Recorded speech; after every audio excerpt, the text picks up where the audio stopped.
Добар ден, почитувани. Ова е најновата Телма амбуланта.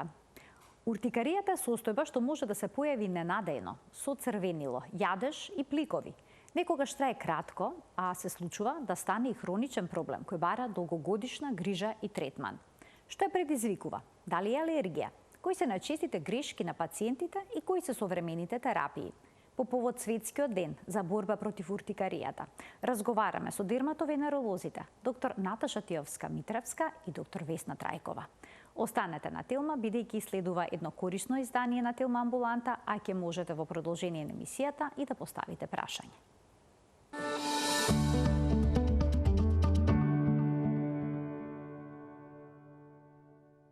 Во денешната Телма амбуланта ќе го поставиме прашањето што е тоа уртикарија. Одговор ќе побареме од доктор Наташа Тиовска-Митревска, дерматовенеролог во Ремедика, и доктор Весна Трајкова, исто така дерматовенеролог од Градската општа болница 8 септември од референтните центри за уртикарија кај нас. Добар ден и добре ни дојдовте. Добар ден, Марија. Благодарност уште еднаш од тебе до телевизија Телма за поканата и за повторно обележување на Светскиот ден за уртикарија. Ме радува што сме денеска повторно, како и лани, гости, заедно со доктор Весна Трајкова, како единствени референтни центри за уртикарија во мрежата Гален. Што значи тоа? Тоа значи дека за да постанеш дел референтен центар во таа мрежа, кој што се занимава не само со да кажеме области како што е уртикарија, тописки дерматит, анафилакса, мастоцитоза, астма, треба да исполниш одредени критериуми. Тоест идентични стандарди на работа надвор да бидат идентично да работиме и во нашата земја. Ремедика веќе 4-та година е дел од оваа мрежа. 8 септември одделот за дерматологија веќе 2-та година. Заедно соработуваме и се поддржуваме и сме тука за да ја зголемиме свесноста на пациентите за состојбата како што е уртикаријата. И пајде да објасниме што е тоа уртикарија. Вела дека може да се појави ненадејно, со црвенило, пликови, јадеж, алергија ли е? Уртикарија во суштина алергија, да. И според класификацијата е тип 1 брза алергиска реакција, која што во суштина се случува брзо ненадено, како што спомнавте, Марија. И акутната алергија, која што трае до 6 недели, во суштина може да е предизвикана и од храна, и од убот, од инсект, може да е предизвикана од лекови и од други настинки и од други предизвикувачи, но хроничната уртикарија веќе е алергиска реакција, е прв тип на алергиска реакција, но може да е поврзана и со други системски внатрешни заболувања, автоимуни заболувања. Дали се разликува незината манифестација од другите алергиски реакции на кожата? Типична е флуоресценција и уртиката, така да е многу карактеристична уртикаријата самата по себе. И уртиките траат до 24 часа кај пациентите, можат и до 48 часа некогаш да траат, но ако траат повеќе, веќе треба да се размислува и за некое друго системско заболување и често се проследени со ангиоедема, односно може да се проследени со оток и тоа на меките ткива, на устата, на очите, понекогаш на јазикот пациентите можат да чувствуваат гушење и отежнато дишење. Значи не е во состојба што се само на кожата, туку може да опфати и други ткива. Што се случува, да кажем, на наједноставен начин да објасним.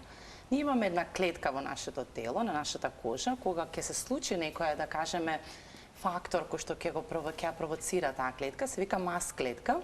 Најчесто, како што кажа доктор Весна, причинител храна, некој инфект, некој лек, некој убод од инсект, таа маст клетка, кој што се значи во самата кожа, како резултат на тој стимул од надвор, од надворешната средина, започнува да кажеме да прави една експлозија при контактот со таа, да кажеме, со тој надворешен фактор, и пред таа експлозија се ослободува, ние викаме, една воспалителна субстанца наречена хистамин.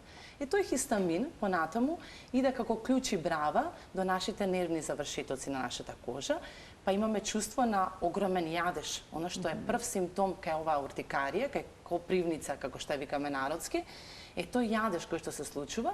И при тој јадеж, кога ќе се видат како клучи брава, При тој јадеж повторно имаме експлозија на нови супстанции кои што веќе одат во крвта.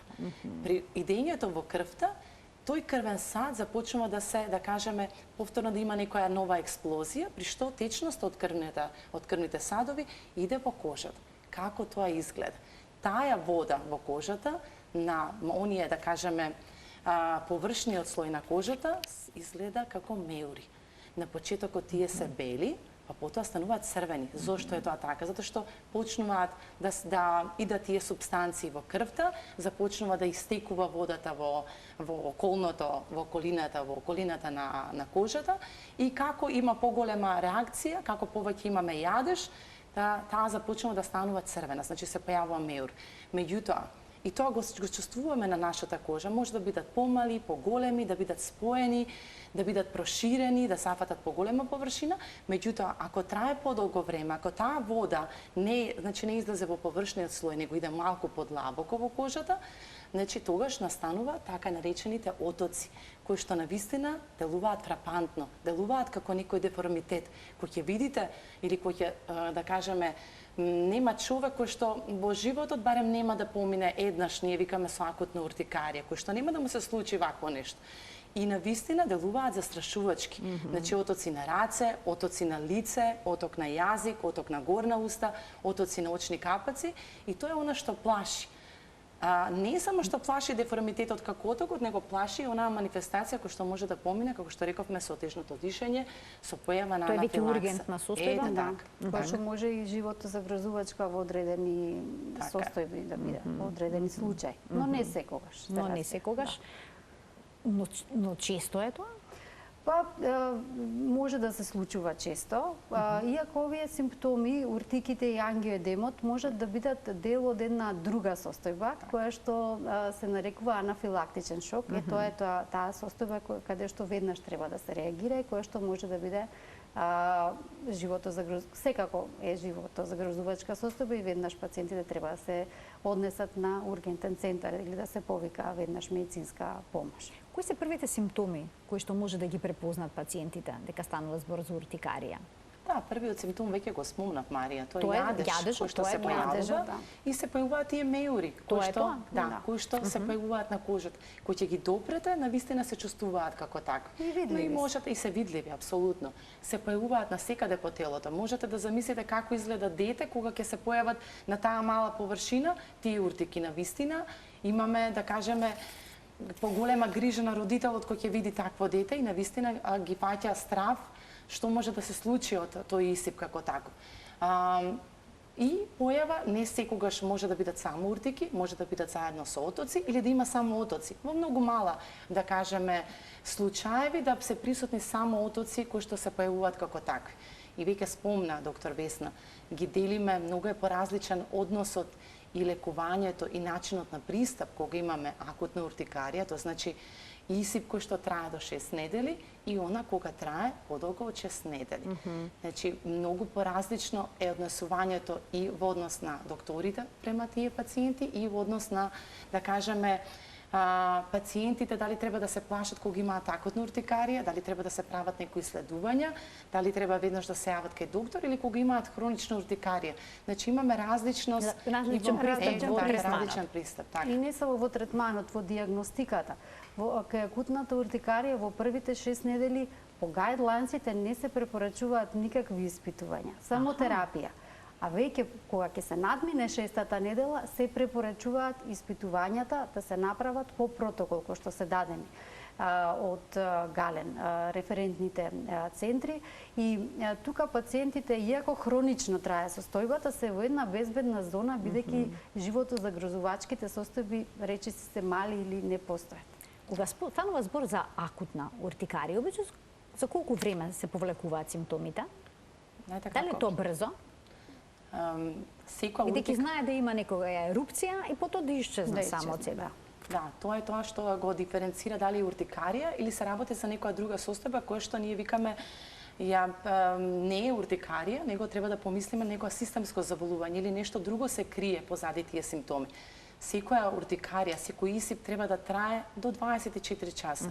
Се што трае подолго и сам да исчезна, нели како таков. И прашуваме најчесто кај пациентите колку време трае, го поврзувате ли со нешто, дали е нели имала некоја температура, некоја настинка, некој нов лек, нешто ли се случувало во текот на, да кажеме, појавата на тој исип.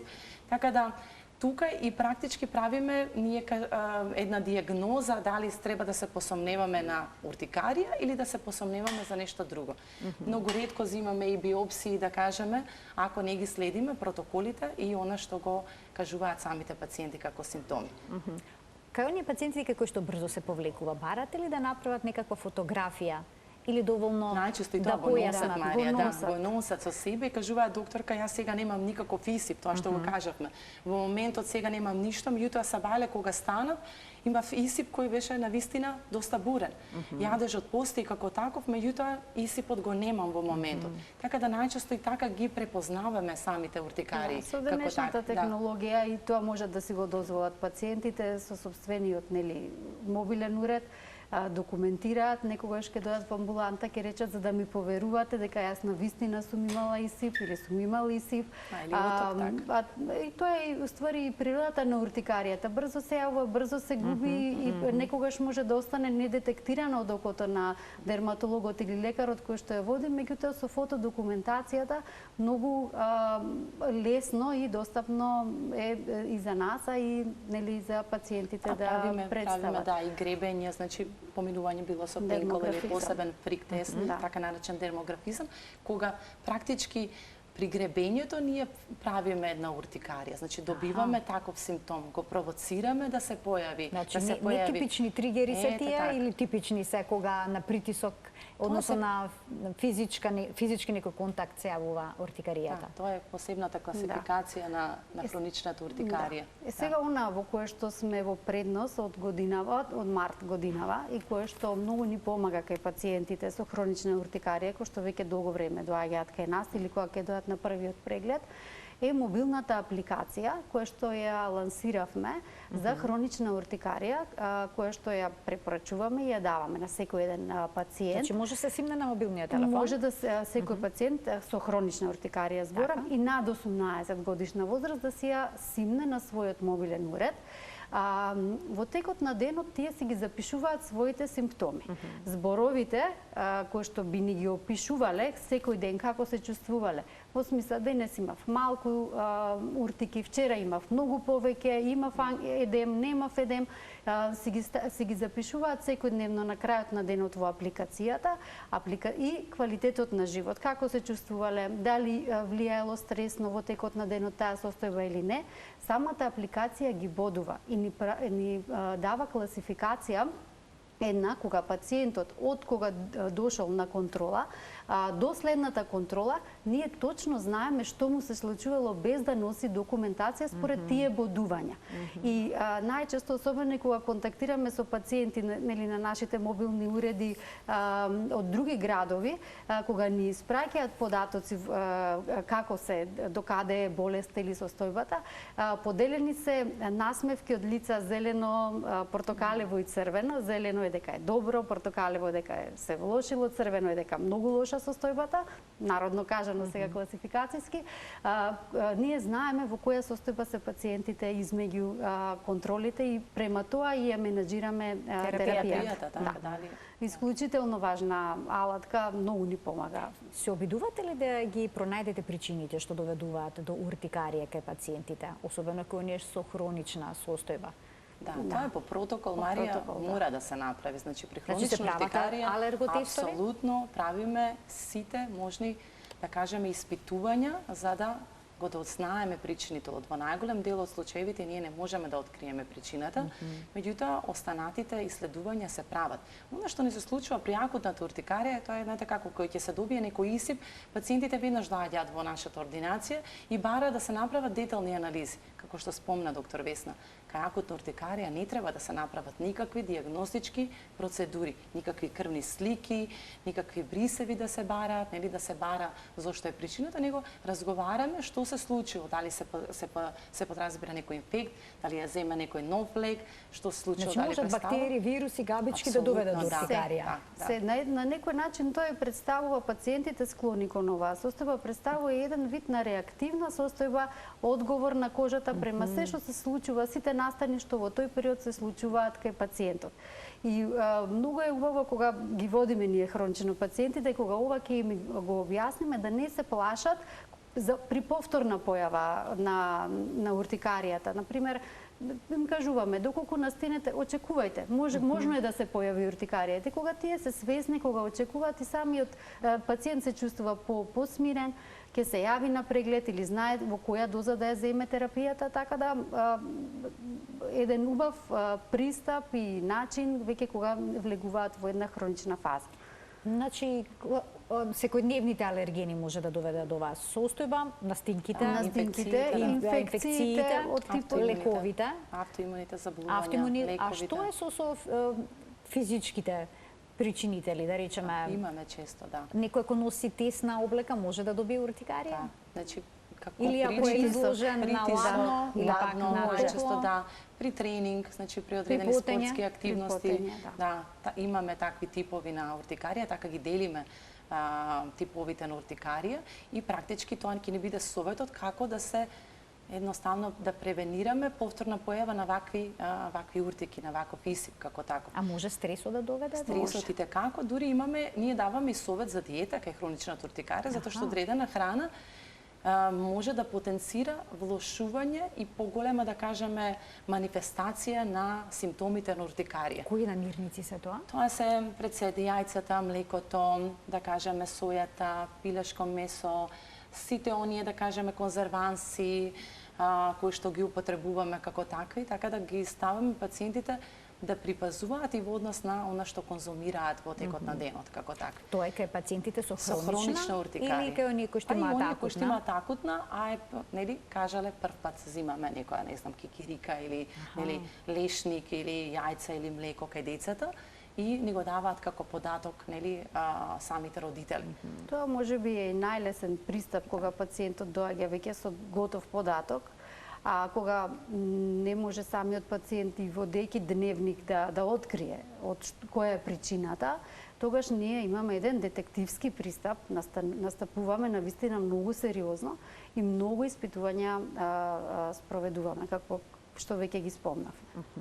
Еве сега ќе ги вклучиме и гледачите. Од овој момент емисијата е контакт на телефонскиот број на телевизија Тилма е веќе испишан на екранот. Слободно можете да се вклучите во програма, да поставите прашање кој што е поврзано со уртикарија или пак да споделите некое ваше искуство кога сте добиле ваков исип, па може би сте биле преплашени поради тоа. Доаѓаат во страв, предпоставувам, пациентите. Значи, Марија, она што се случува кај пациентите со хронична уртикарија, тоа е пред се, знаете како, јадежот е тој кој што е на вистина како симптом е многу тежок. Сигурно квалитетот на живот е нарушен. Исипот е постојан, знае да трае до 20 години, немаме одговор до кога ќе трае кај пациентите и она што ги замолуваме е секако, нели, да не се плашат, значи да започна терапијата и најчесто и таа терапија која што ни е достапна, дел од терапијата во Македонија, знае да не помогне во многу од случаевите како такви. Значи пациентите не спијат, Марија, тие постојано имаат јадеж. Значи не може да ги извршуваат секојдневните активности. Дали се тоа работни, дали се училишни активности, на вистина секојдневно, затоа и таа апликација малку и на нас ни помага за да знаеме на кој правец треба да се движим, дали треба да ја оставиме истата терапија, дали треба да ја зголемиме дозата на лекарствата, дали треба да мислиме на некоја друга терапија, за да се со цел го помогнеме квалитетот на живот. Значи квалитетот на живот кај пациентите со хронична уртикарија е многу нарушен. Знаете како, не само деформитетите, не само исипот кој што на некои места ќе ги покриете, ама јадежот, неспиењето и така ги вознемирува пациентите како такви. Дали овој проблем почесто се кај мажите или кај жените? Има ли некои такви статистики? Предоминантно кај жени. ке женска популација и тоа во некоја 30 до 50 годишна возраст, иако среќаваме и пред тоа и по тоа, перименопаузални симптоми, така. Или во период на менопауза. Кога има веројатно хормонални дисбаланси, но исто така интересно е дека најголема асоциација се среќава со Хашимото тиреоидитис. И пациенти кои што имаат покачени антитела кон тиреоидната жлезда, без да знаат. И ние во тие рутински испитувања многу често наоѓаме дека ги имаат тие антитела или дека имаат Хашимото, па ги препраќаме на колегите ендокринолози или нуклеарна медицина. Значи споминавте автоимуни болести. Жлезда знаат дека ги имаат, а тоа е прва причина за да се појави самата хронична уртикарија, како така. Самите антитела представуваат уствари тригер да се случи уртикаријата. Тоа е многу интересен податок.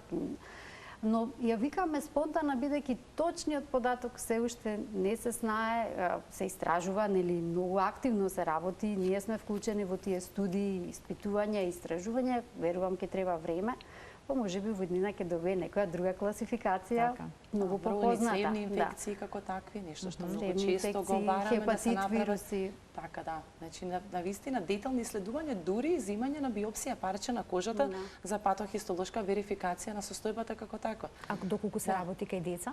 Колку често се случува во детска возраст и дали пристапот е ист? Хроничната уртикарија поретко кај деца. Но акутната уртикарија, многу често.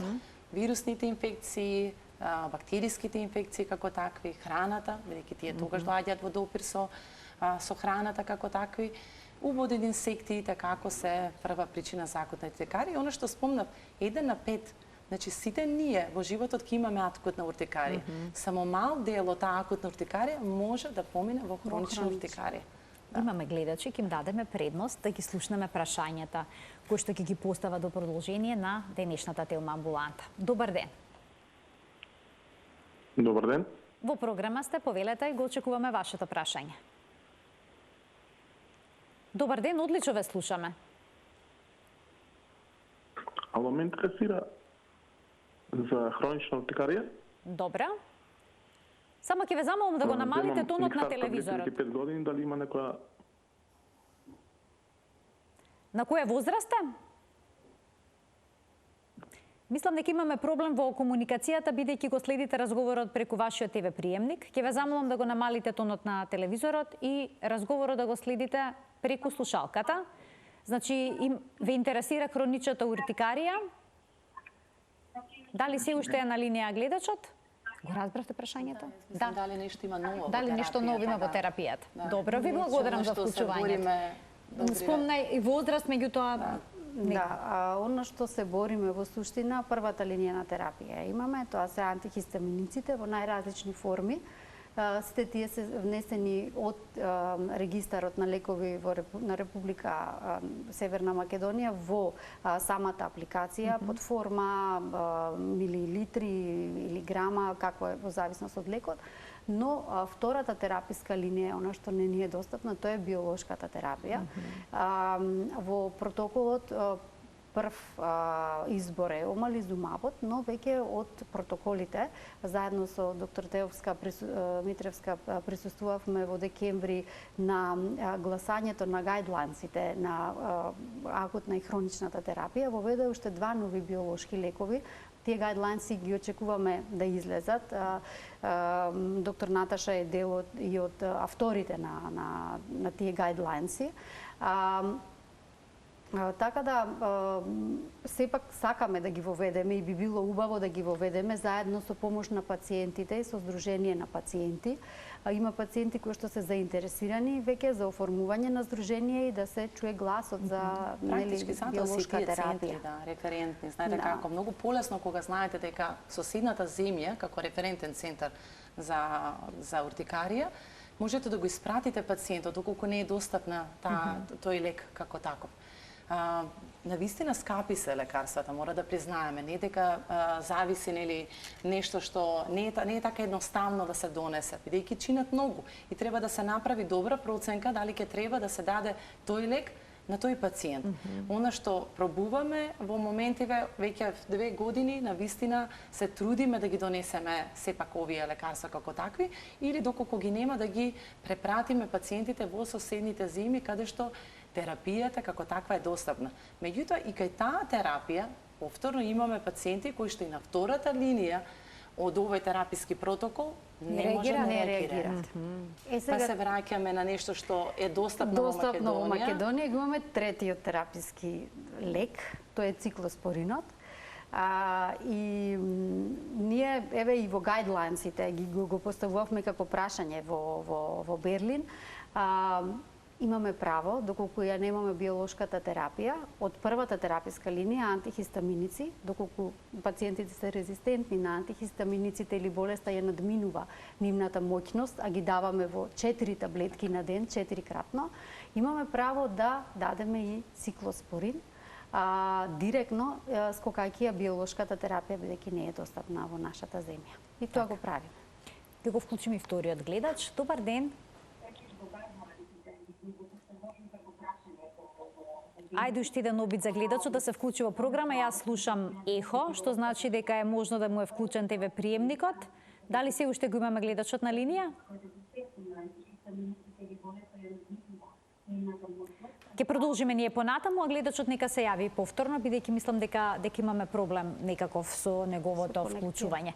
Кога ќе се појави исип на кожата и пликови, многу посегнуваат по креми за алергија за да се смири таа реакција. Дали е тоа добар пристап? Не. Во овој случај не е. Секако има дека дерматози каде што тоа е и првиот пристап. И не само кремите, Марија. При хроничната уртикарија, оно што се греши, што се здава дури и терапија, кортикостероидна терапија. Значи, треба да направиме дистинкција, што е акутна форма на уртикарија, што е хронична форма на уртикарија. Значи, не треба да се дава кортикостероидна терапија при хронична уртикарија. А кај акутна? Кај акутна, да. Значи, само кај акутна. Само кај акутна. И дури кортикото всушност може да ни појасните каква терапија во споредба со таа другата? Антиинфламаторна, значи како таква. Меѓутоа, при хронична уртикарија ние не треба да ја даваме, нити пациентите сами да посегнуваат кон примањето на таква терапија. И она што друго сакам да појаснам, имаме многу антихистаминици. Значи, веќе и тука се прави, знаете како, се зимаат на своја рака, седативни со неседативни. Што значи тоа? Оние кои што ќе направат седација, веќе не се даваат, не се препорачуваат. Значи, се избегнува поминувањето на лекот во, да кажеме, во мозочната бариера. Значи, мора да работиме на најдобра, да кажеме, грижа и сега ми текнува англискиот збор, ми е многу полесно да го кажам safety for the patient. Значи, безбедност во давањето на терапија кон пациентот. Значи, се мора да биде добро, да кажеме, дозирано и добро применето кај секој пациент, без разлика дали е дете или возрастна популација како таква. Значи, тоа е една од најголемите грешки, претпоставам, што ги прават пациентите, замањето лекови на своја рака, сметајќи дека на таков начин ќе си ги олеснат симптомите. Да, и си ги олеснуваат. Меѓутоа, кортикостероидите се еден магичен лек, кој што, ако се користат кратко трајно, имаат прекрасни и одлични ефекти. Меѓутоа, хронично им знаат да направат многу несакани ефекти. И има и дури состојби на диабет, повишен крвен притисок и така натаму. Остеопороза, ризик, травми, многу травми. Да, има навистина многу несакани ефекти за кои што треба да мислиме. Значи, секогаш мора да дадеме соодветен лек на соодветен пациент со соодветна возраст и соодветно дозирање на тој лек.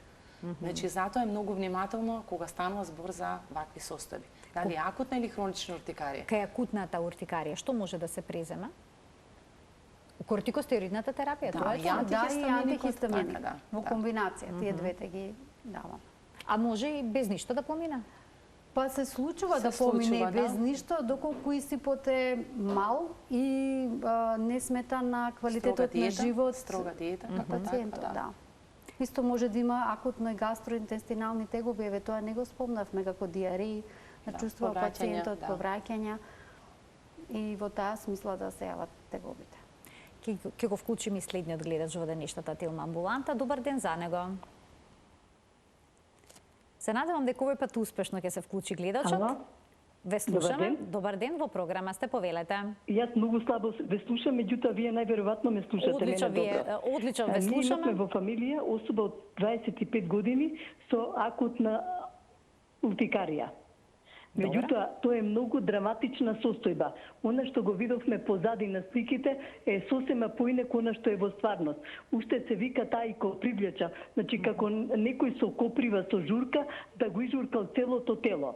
На нејзи беа покачени нефролит или неурит, не знам како. Рекоа дека е на бактериска основа. Една недела цела примаше за алергија сите тие хистаминици, инекции, меѓутоа отидовме кај доктор кожен лекар, мислам дека Старова е, приватно, и ни даде антибиотици, два вида на овие антихистаминици, некој спреј ни даде, по шема ни даде некои лекарства, за малку особата ќе ја изгубевме. Значи толку беше драматично. Од грлото надоле целата модра со плюскавци, повраќање, ние мислевме веќе нема. Значи бевме во државма, бевме на кожно, бевме секаде и на крај го замоливме него интервентно да не прими. Ова не е така безазвоена состојба, не е обична алергија. Мислам, сакам да ставам акцент на дека не е обична алергија, дека станува збор за труење на организмот од нешто внатрешен состава, се создава од антитела, дали од јадење некое труење. Битно е дека е многу драматична состојба. Ние бевме целите дома покосени и изненадени од тоа што ни се случува. За среќа 4-5 години поминаа, нема ништо.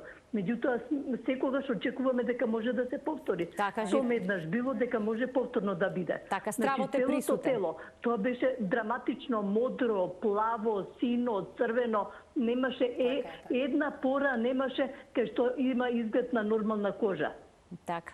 Дали ме слушате, доктор? Така, ве слушаме и ви благодарам многу што се јавивте и што го споделивте вашето искуство. Слика да се покаже, тогаш ќе сватат пациентите за што се работи. Јас се ќе се исклучам, па нека ми објасни докторката, бидејќи ништо не ве слушам. Така, ви благодарам за вклучувањето во програма и уште еднаш ви благодарам што споделивте како сето тоа драматично може да изгледа. Убаво кажа пациентката, не се заборава. Кога еднаш ќе се случи, кога ќе добиете таков исип, кој што буквално не поминува, него се шири, значи цела површина може да ја зафати. И видливо е како се шири. Видливо и оток, значи и знаете како треба време додека тоа се смири. Значи не се смирува веднаш.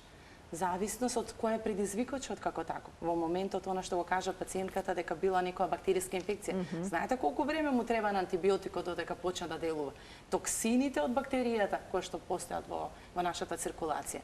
Така да тоа и како е фрапантно. Поготово ако е дете, значи реков мала површина, а ви се појавува исип, имате оток или цел деформитет, без да знаете. Значи и како знае, поготово акутната форма, да биде животно загрозувачки и повторно уште нешто што немаме во Македонија и апел до да кажеме до нашиот здравствен систем е адреналинската терапија, епинефринот кој што е епипенот, кој што е недостапен кај нас во Македонија, кој што пациентите го купуваат со соседните земји, а ние треба да ги едуцираме како во случај при анафилакса треба да го аплицираат на своја рак и да го имаат не во една, него во двократна доза. Оние пациенти што имале ваква силна презентација на уртикаријата, потребно ли е постојано да имаат некој лек покрај себе? Антихистаминик или пак ако се изложени само на анафилактични, зборуваме нели за лекот што го спомна доктор Наташа, меѓутоа да, антихистаминици да имаат постојано со себе. Благодарност до пациентката што многу автентично го објасни случајот, така и секој еден пациент кој што влегува во нашата амбуланта и звучи вознемирено и дури после неколку години со вознемирено за гласот го раскажуваше сето тоа. Интересно е што ние бевме двата центри бевме дел од една студија која што треба да се објави. Цело време се разговара за квалитетот на живот на пациентите, но ова беше една поразлична студија за квалитетот на живот на целото семејство на пациентот кој што страда од хронична уртикарија и е докажано дека и на целото семејство квалитетот на живот е нарушено. Кога ќе излезе студијата секако навремено и ќе ве известиме, меѓутоа е во таа насока, во тој сите живеат под стрес, намален квалитетот на живот. А дали има некои истражувања Поврзано ли е сето ова со генетиката, со некој наследен фактор? Ако некој во семејството има уртикари, може ли да се очекува и неговите деца да се соочат со истиот проблем? Тоа го гледаме во праксата, во реалноста. Се уште такви докази се во тек на испитувања, меѓутоа во праксата сега збориме атописка конституција, кое што тоа веќе е докажано со одреден ген. На таа конституција може да се јават уртиките, така да често гледаме повеќе членови од семејството со слични тегови, иако не значи дека ако родителот има дека кај детето ќе се појави или детето ако има дека родителот имал, се уште во однос на уртикаријата таа генетика, нели точниот ген не е утврден. А ве прашуваат ли пациентите какви превентивни мерки може да преземат за да не се повторат овие ерупции на кожата? Прашуваат секако. Се прашуваат. Да, секако. За да нема повторен напад. Да може, дури даваме да не се чешаат. Значи ладни облози, значи да тоа да биде со притискање, затоа што секое поголемо чешање прави уште поголема клиничка слика, значи тие уште повеќе се прошируваат, стануваат поцрвени. Значи шешањето гребењето, ги прошируваат тие пликови кои што треба да ги избегнат, да не пијат, кои што ќе направат уште поголема, да кажеме, исто, појава на поголеми меури како такви. Начинот како треба да се однесуваат, знаете, како ако вежбаат, ако сакаат да вежбаат, да идат на, да кажеме, ако е причинител ладното, како ладна уртикарија. Советите се секогаш да се со цел да се намалат факторите кои што ја предизвикале уртикарија. Но ладни топла уртикарија може ли да се избегнат тие фактори? Многу малку гледаме пациенти со уртикарија од сонце или од топло, повеќе од ладно, меѓутоа советите кои ќе ги откриеме дека тоа е причина, апсолутно даваме такви совети дека треба да се тргаат пациентите. Меѓутоа, она што нас, како доктори, немаме одговор на тоа прашање, бидејќи најчесто се кај што не знаеме зашто се појавува причината. И тука е најтешко. Тука е најтешко да му објасниш на пациентот дека ние се сме испитале, значи сите параметри се во ред, а вие немате одговор на причината на пациентот кој што ќе дојде кај вас и ќе рече вие сте референтни центри, дали вие сега ќе ни кажете од што е, зошто баш кај мене се појавила уртикаријата, до кога ќе трае? Знаете како и вие пробувате се да дадете на пациентот, едноставно преку ноќ исчезна. Споминавте може да трае 20 години, преку ноќ да може и исчезне. 5 години, може и 2, може и година. Немаме одговор како така. Нема одговор, нити има фактори на предикција. Еве има некои биохемиски маркери кои што се испитуваат за хроничната уртикарија, меѓутоа се уште нема фактори на предикција кај кој пациент колку ќе трае долго болест. Не постои. И дали ќе се повторува? И дали ќе се повтори, да. И постои една класификација и гледаме и такви пациенти. Ако болеста траела, прекинала пред една година, најмалку една година, се смета дека болеста прекинала. Меѓутоа, ако се јави повеќе над 12 месеци повторно, се смета за акутна форма и повторно појава на хронична уртикарија. Ако трае повеќе од 6 недели. Значи може да повтори дури 2 пати во животот, но да кажам сега да не ја правиме и пак дека е, не знам, смртоносна болест, нити дека е толку страшна, не е заразна, ние сме тука да помогнеме на пациентите, исцрпувачка. Многу е убаво што оваа гален мрежа не спојува сите колеги од цел свет и за секаков тип на совети се консултираме едни со други, секогаш сме тука за пациентите поддршка. А која е главната порака што го носи денешниот ден, светскиот ден во борбата против уртикаријата? Генерално, деновите на уртикарија секако центарот се пациентите.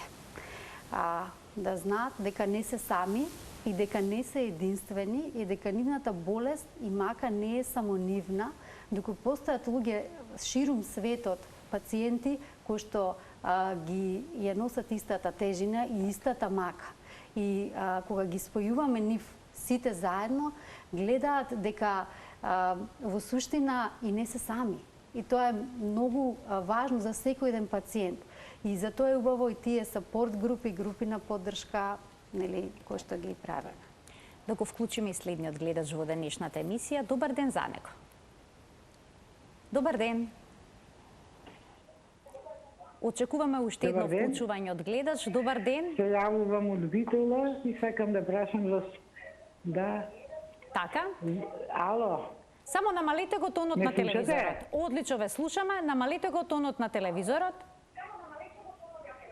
и следете го разговорот преку слушалката. Добро, сега намален. можеме флуентно да Се јавувам разговараме. од Битола и сакам да прашам од докторките. Се работи за сопругот, 84 годишен.